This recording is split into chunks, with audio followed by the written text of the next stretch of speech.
6.1 properties of exponents. Hopefully you saw a lot of this stuff in 990 because I'm going to kind of speed through some of this stuff. So you'll still see the rules at least though, but I'm not going to like expand this stuff and start simplifying that way. I'm pretty much just going to be using the rules in this section. So quickly, what is an exponent? Well, an exponent is where you take a value, which we call a base, and then it would be repeated multiplication. So back in the day, you saw repeated addition was changed into multiplication. But as it turns out, if you find a number that's that's repeatedly multiplied, like in this case 5, you could instead of showing it with many multiplications, you can show it with one individual exponent like this. Okay, so some vocabulary here. The base is the number that's being repeatedly multiplied, which in this, just the number that we're looking at here is the 5. And then the power, or the exponent, is the number, or tells you how many times that base has been multiplied by itself. So in other words, this one, it could have been shown instead as 5 times 5 times 5 times 5. But we're not going to do that anymore. So if you think that's nifty, thank a math person. If you hate it, us math people, we know. Okay, so we're used to it. But this also works with variables. So you may not just see a number that's being repeatedly multiplied, but also letters as well. Hopefully that's exciting. But here's an example, right? So you got a base. Remember, the base is the number that's being repeatedly multiplied. The exponent tells you how many times it's multiplied. So if you saw 6 to the power 4, if you wanted to, you could rewrite it as 6 times 6 times 6 times 6. Or if you saw repeated multiplication 7 times itself 5 times, you could just change it back into exponential form, base 7, exponent 5. So again, base and exponent, we're going to be using that vocabulary a lot.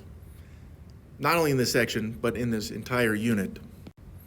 These are all the exponent rules. Hopefully you have memorized. And if you don't, that's okay. We're going to review them quickly because you're going to see them also on the assignment. So the product rule is, again, this is usually only if the bases are the same, right? If you got the same bases being multiplied, take the exponents, add them together, boom.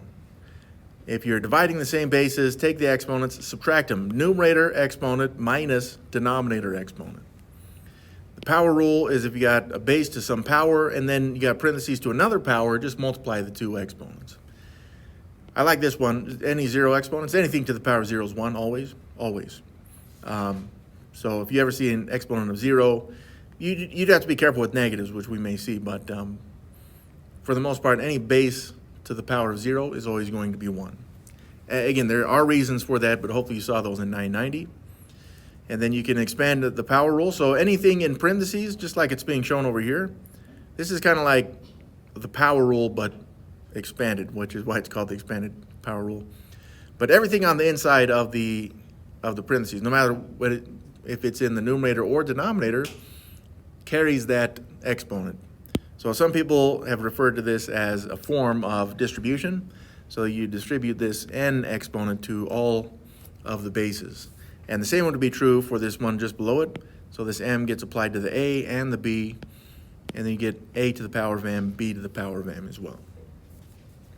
Negative exponents, just all this does is flip the fraction. So if you have a to the power of negative m, you would probably see this, or would prefer to see it rather, as a to the power of negative m over 1. And then you can see it flips the fraction, but it also changes the power sign. So now instead of this being a negative m in the numerator, it's a positive m in the denominator. Okay? So that's all the rules for this particular section. Let's take a look at some examples. So again, the exponent rules, power rule right here. I see that I'm multiplying x's. It's an x times an x. So I'm going to keep that base, but I'm going to take the two exponents, 2 and 4. Since they're being multiplied here in the middle, you're going to add the exponents. And again, there's reasons for that. I might be able to show it on this one, but that ends up being x to the power of 6 instead. So just demonstrating this real quick. So if you looked at the first x to the power of 2 here, that would be x times x, right? Now in between that we got multiplication, but then you got x to the power of 4. which would be x times x times x times x. And now you can see, after expanding this, which I won't be doing in the future, but you can see by expanding this, you now have 6 x's being multiplied together, which is why we can write it as x to the power of 6. Now down here, we don't know how many a or b is, but we do know that the y's bases are the same. So we're going to keep that base the same and those two exponents of a and b.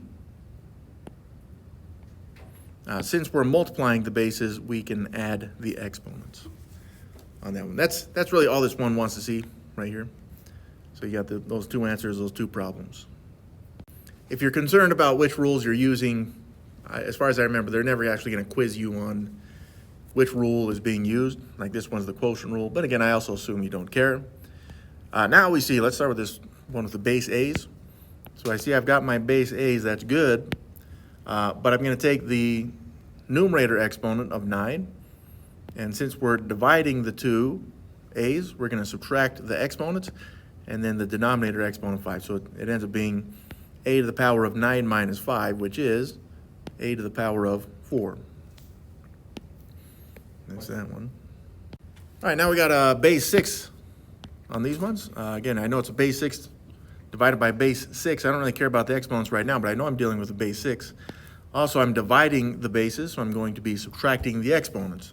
But what are the exponents? Well, my numerator exponent is x, so that has to be the first value that's being subtracted. And from that, we are subtracting the denominator's exponent, which is y. Now this, I don't know what x and y represent, just some value, so it kind of gives us a little bit of a formula right there. But this is all we want to see on this one. All right here, the power rule, or power of powers, I don't know, whatever you want to call it. Again, we see as soon as we see these parentheses right here, like this, we know that we're going to keep that base. We're going to be multiplying the exponents right here. So we got 4 and 2, so it ends up being 4 times 2. That's our exponent, just the exponent, but 4 times 2 there ends up being 8. Now, I'm kind of tempted to just keep it like this, but let's evaluate it just because it's not that bad with the base 2. If it was base 5, that may be a little bit worse. But 2, 4, 8, 16, 32, 64, 128, 256.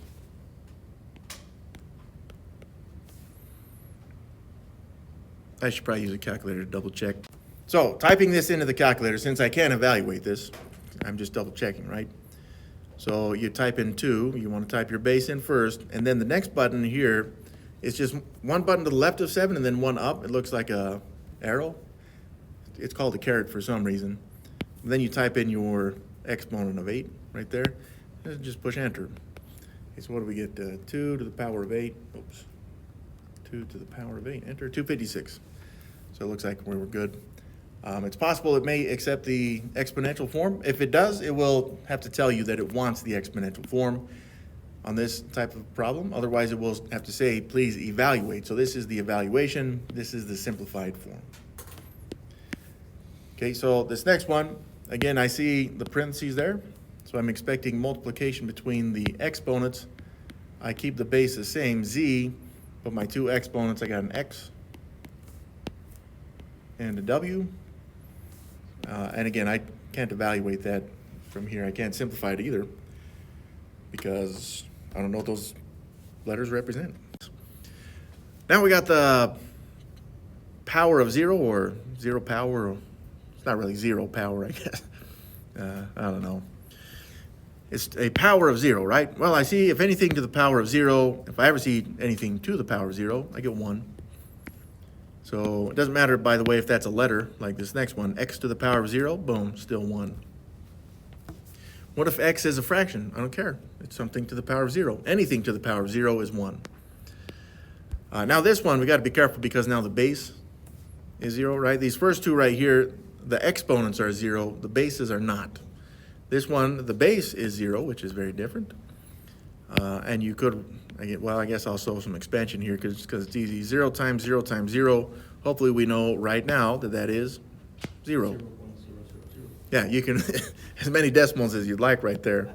But yeah, there's these ones. I really like these. I like to see these on the assignment just because they're quick.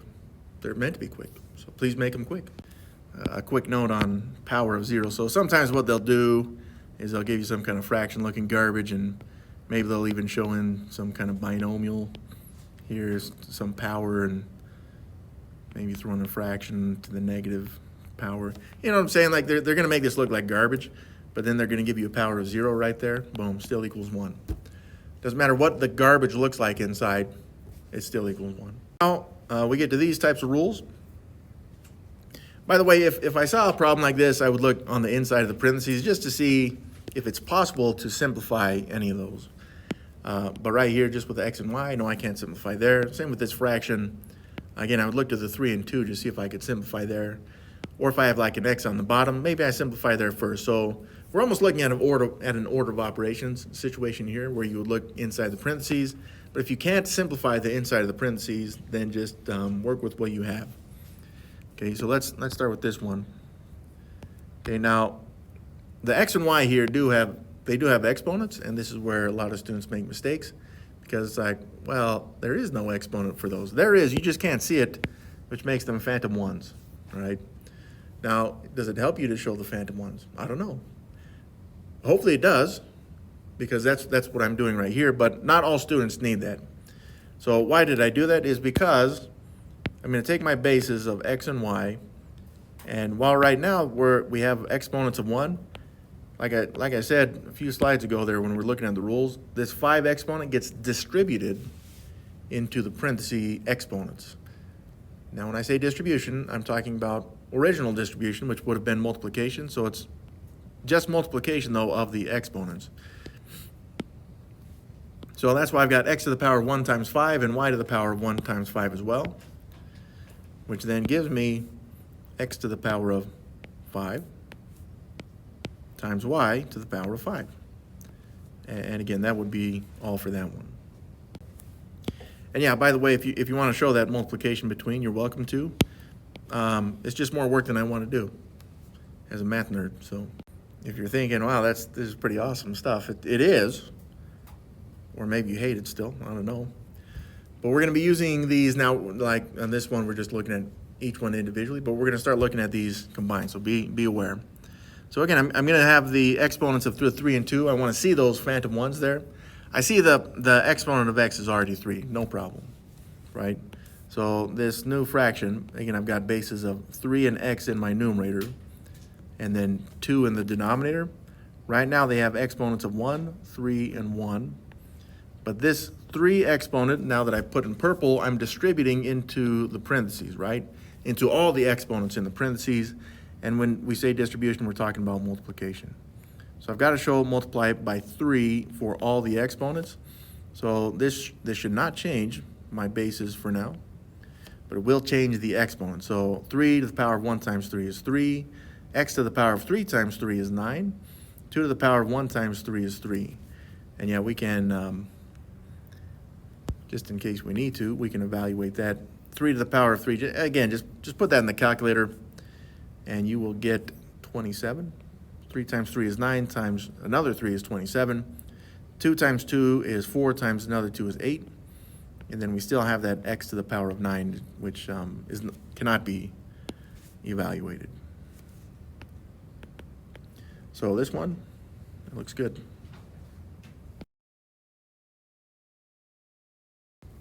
Negative exponents. We know negative exponents are just going to flip the fractions on these ones. So again, don't let the negative thing throw you off right here. Now, along those lines, let's start with this one. Base 15, it does have an exponent, then we got base x with its own exponent of negative 4. Be aware that base 15 has an exponent of 1. Okay, now the reason why I'm saying that is because some students ignore that, and they say, oh, okay, this is 15 to the power of 4 times x to the power of negative 4. They know the negative exponent will flip it, and then they got 15x to the power of 4 like this even. And they'll say, hey, that looks pretty good right there, right?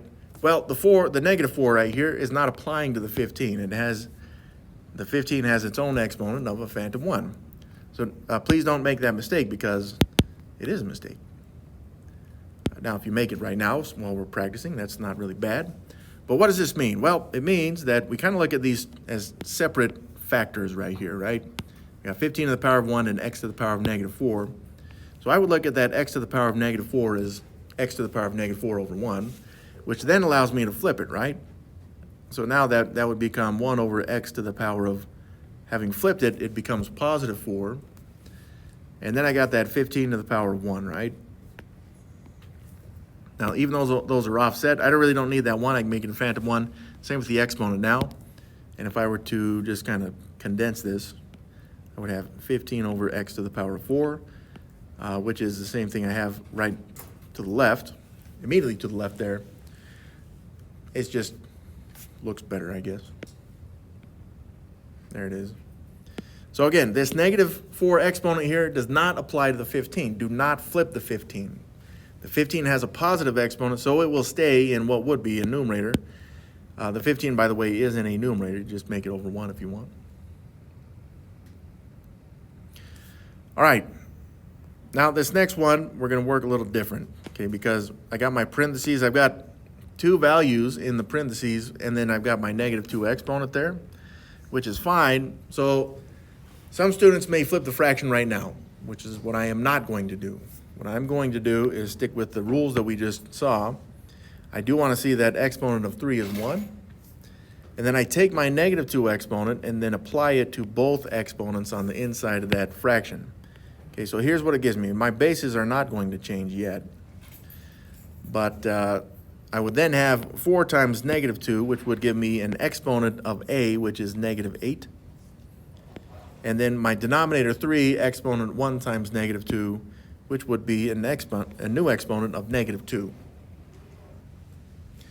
Now, originally we would say flip the fraction, right, for those negative exponents. But what that does for us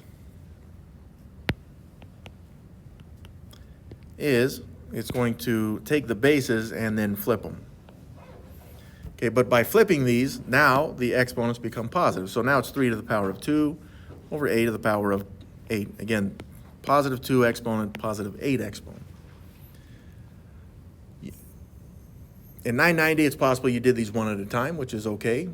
You can look at them separately, kind of like we looked at 15 and x to the power of negative 4 separately, which we essentially do here. I see a to the power of negative 8. Okay, I put it in the denominator. 3 to the power of negative 2, which is in the denominator. So if I put it in the numerator, again, it's flipping that fraction to make the exponents from negative to positive. So you'll have to keep in mind, if this was a to the power of positive 8, I would not have flipped that particular base. It would have stayed in the numerator. And then finally here, of course, I've got a to the power of 8 on the bottom. Nothing I can do with that. But I do know 3 to the power of 2 is 3 times 3, which is 9. And so this is what we're looking for on that one. So don't allow yourself to get overwhelmed by this problem. And it does not even have any negative exponents, okay? Just look through this, okay? And right now, again, I wouldn't even focus on the exponent, right? So I would just look on the inside of the parentheses here. Let's pull this out. We'll come back to this once we get it simplified, okay? So eventually, I'm expecting something that is simplified here. I don't really know what it is yet, but I'll put it in the parentheses and then I'll apply the exponent of 3 when I get this simplified. Now, when I look at this stuff that I have here, focus on each of the bases separately.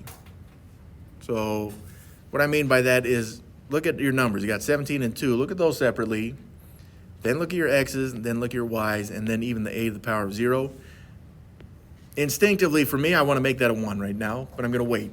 Just so we know, focus on one at a time. Don't focus on them all at a time. So here's what I mean by that. Let's look at just the numbers on this, okay? So that's 17 over 2. Is there anything I can do with 17 over 2 to simplify that? There is not. So in my parentheses, I've just evaluated 17 over 2, simplified it. I didn't evaluate, I simplified it, okay? Next, I would look at my x's, right? So I got x to the power of 18 in the top, x to the power of 8 on the bottom. So that would be x to the, it's division right there. So I'm going to take the two exponents, 18 and 8, and subtract them. And that would be, it should end up being x to the power of 10. Now, this x to the power of 10, there does arise some questions on where does this go? Does it go on the top or the bottom? Because I made the fraction, right, from my 17 over 2. You can know, depending on which of the two, the numerator or denominator has more. So there's 18 x's on the top, 8 on the bottom, so there should be 10 left on the top. So that x to the power of 10 needs to stay on the top. Now that's kind of the foundational way to look at kind of. The other way to know is that we did 18 minus 8, we got a positive exponent. Positive exponents will stay in the numerator. If I got a negative exponent, then I would put it in the denominator. Next up, we got the y's. So again, y to the power of 19 on the top over y to the power of 8 on the bottom. So I'm going to take my y base, my exponents of 19 and 8, and subtract those. That should be y to the power of 11. So there should have been 11 extra y's on the top there. This a to the power of 0, anything to the power of 0 is 1. So it pretty much just kind of goes away. I mean, you're welcome to cross that out as a phantom 1 if you'd like.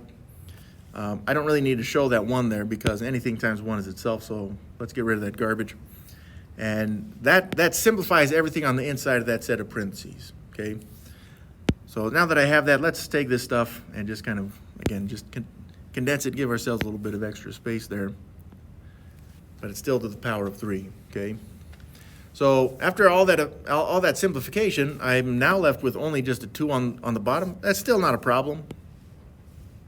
But what I am ready to do is to take the exponents, so the 17 and 2 have 1 exponents, and I'm going to take that 3 and multiply it by all the exponents of the bases. Okay, so I still have my same bases of 17 and 2 and x and y. But now applying this 3, and by applying I mean multiply, so 17 to the power of 1 times 3 would be 17 to the power of 3. X to the power of 10 times 3 would be x to the power of 30. Y to the power of 11 times 3 would be y to the power of 33. And then 2 to the power of 1 times 3 would be 2 to the power of 3. Now that looks pretty good, but I'm kind of assuming that they're going to want us to evaluate the 17 to the power of 3 and then the 2 to the power of 3. 2 to the power of 3, of course, isn't too bad. You'll have to decide about the rest, though, but I got base x and y. We know those exponents of 30 and 33. But then I've got, in the calculator, 17 to the power of 3, enter. Oh, it's pretty big. 4,913. And then 2 to the power of 3, boom, is 8. Now, you should just check 4,913 divided by 8. Can that be simplified? It cannot. How do I know that? Because the original fraction, 17 over 2, could not be simplified. If it could have, then we would have, and then we would have simplified it back then. But since it couldn't be simplified, this can't be simplified, and we can prove that. 4,913 all over 8 in my calculator, and it just gives me the same fraction back. So the calculator will simplify the numbers for you if it can. But again, you can kind of know back here. When we did this part right here, that was fully simplified, that means this can't be simplified either. That's some prime factorization stuff if you're interested, but I assume you're not either. So on this one, simplify, right? All right, so again, please don't worry about everything all together. Just focus on each of the bases on their own separately. So I'm going to start, I just started on the left. So I've got u to the power of negative 6 over u to the power of 3. There we go. So that's going to be u to the power of negative 6 minus 3. Now, even though that's minus 3, it's okay that it is. I end up with u to the power of negative 9. And what this tells me is that in this fraction, you would have had u to the power of negative 9 on the top, but we don't want negative exponents, so just put it in the denominator. Now, some of you may have noticed that from here, you would have just known to put it there. Some of you may need to put it there and then flip it to the bottom. It doesn't matter if you feel that skilled, feel free to do it. But if you don't, put it in the numerator and then flip it, okay? Now, that's just the base used. Now, here's something else that we see from time to time. Just, again, this is all strategy-based, so choose the strategy you like the best, the method you like the best, and then go from there. But some students, instead of going from here down to here, they like to get rid of the negatives first, and in that case, they would have had 1 over u to the power of 3 times u to the power of 6. And then you would have seen you would have gotten 1 over u to the power of 9, right? Which is what this is right here. I'm just not showing the 1. I don't know if I'm going to need it, but I'm not going to show it yet, okay? So just understand you can go down and then here, or you can go to the right and then down here. Again, just as long as you get to the same end is really all that matters there. Now that I've done the u's, let's look at the r's. So I got r to the power of 7 over r to the power of negative 8. Now again, it doesn't matter what you do. You can say, well, I'm going to take that r to the power of negative 8 and then put it on the top, right? You'd have r to the power of 7 times r to the power of positive 8 and go from there. Or you can use the rule, which would be down here, which is r to the power of 7. Again, they're dividing the bases, so we're going to subtract. But again, this is a negative 8. Subtract negative 8. I'll put parentheses around there.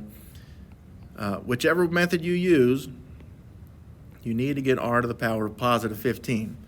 Now that's a positive 15, so that's r to the power of 15 in the top. Again, if it were a negative 15, then it eventually needs to end up in the denominator, in the bottom. But it's positive, so keep it in the top. So that's the r's. Now let's look at the j's. I got j, I'll show to the power of 1 over j to the power of 4. So again, I'll just go to the rule on this one, j to the power of 1 minus 4, which would be j to the power of negative 3. Now, whatever you get usually goes on the top, like we've seen before. So that j to the power of negative 3, you could put it here, but on the assignment, they don't want any negative exponents. So make sure you do flip that into the denominator, j to the power of 3 there. So cleaning this up. I don't see anything else I can do with this. I have all positive exponents. If I had any negatives, I'd flip it. But I don't. And I don't see anything I can simplify from here, so it's just done. The worst thing you can do here is do negative 6 plus 7, and then you get urj to the power of 1, I guess, or negative 42. I don't know how. There's lots of different mistakes that are made here. They're not so common, but they do happen from time to time. Again, just focus on your original exponent rules like we saw in the first few slides, and then that works out. It should work out pretty good. Yeah, so this is the one.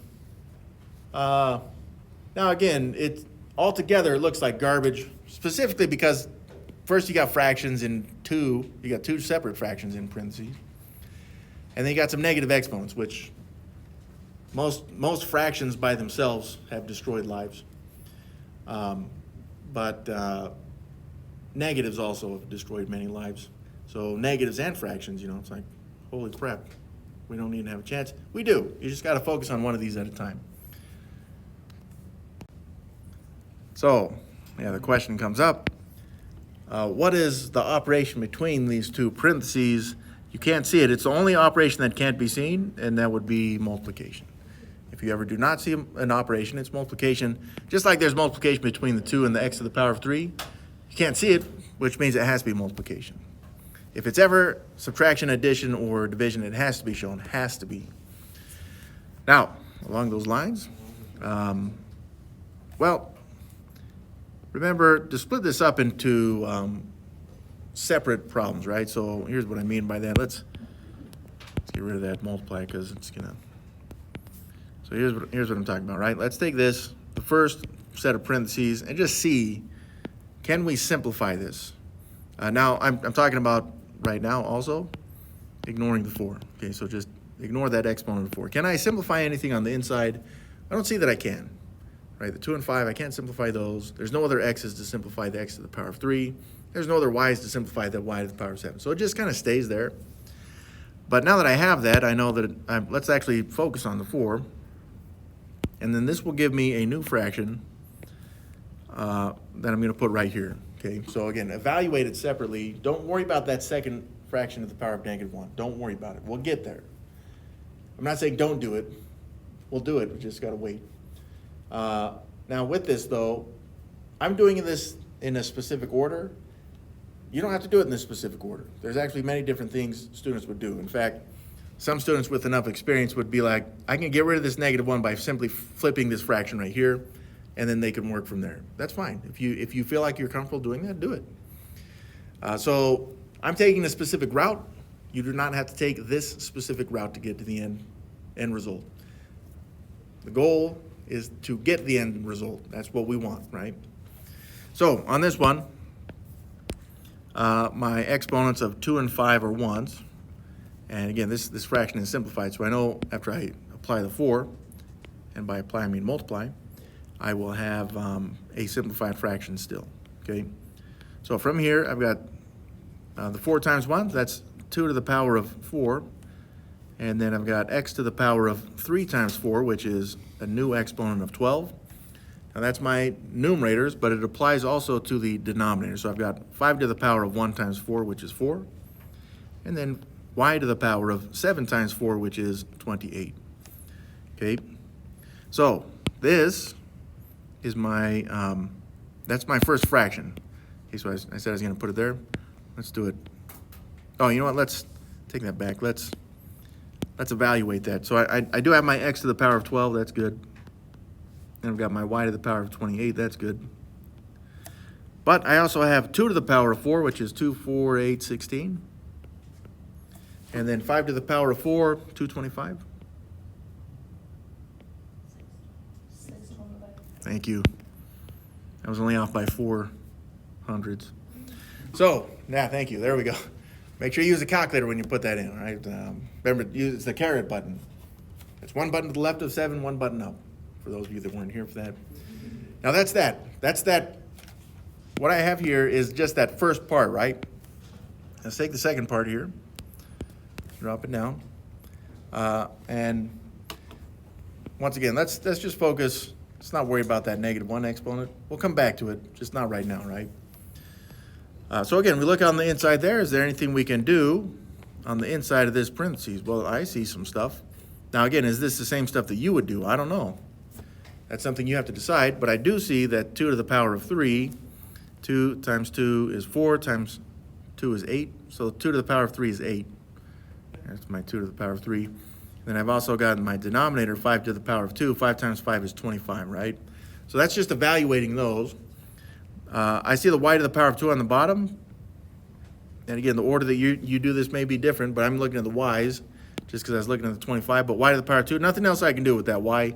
But this x to the power of -4, I can reverse that into the denominator and then change the sign of the exponent. So now it's x to the power of 4, but on the bottom, right?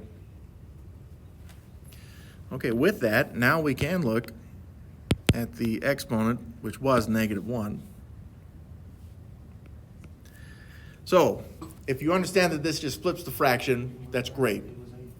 But I'm going to assume that you don't, so that means we're going to have to do kind of like what we did up here, just apply this exponent to all of the exponents of the bases that are currently there.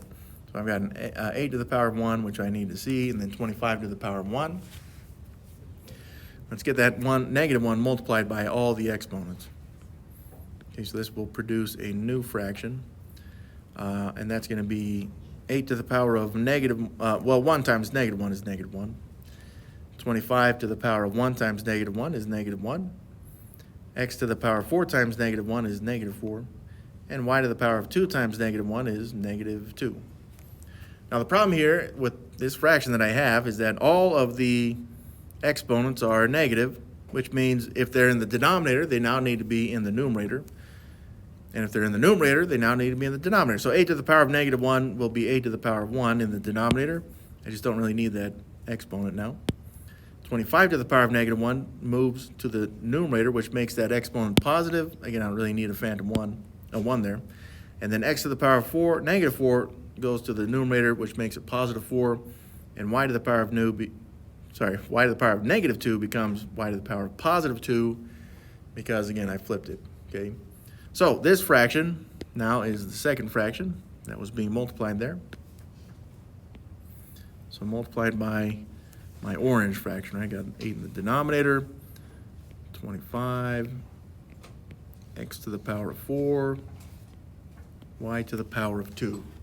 Now, what we're looking at this point, and just in case it's confusing, you can kind of get rid of this garbage.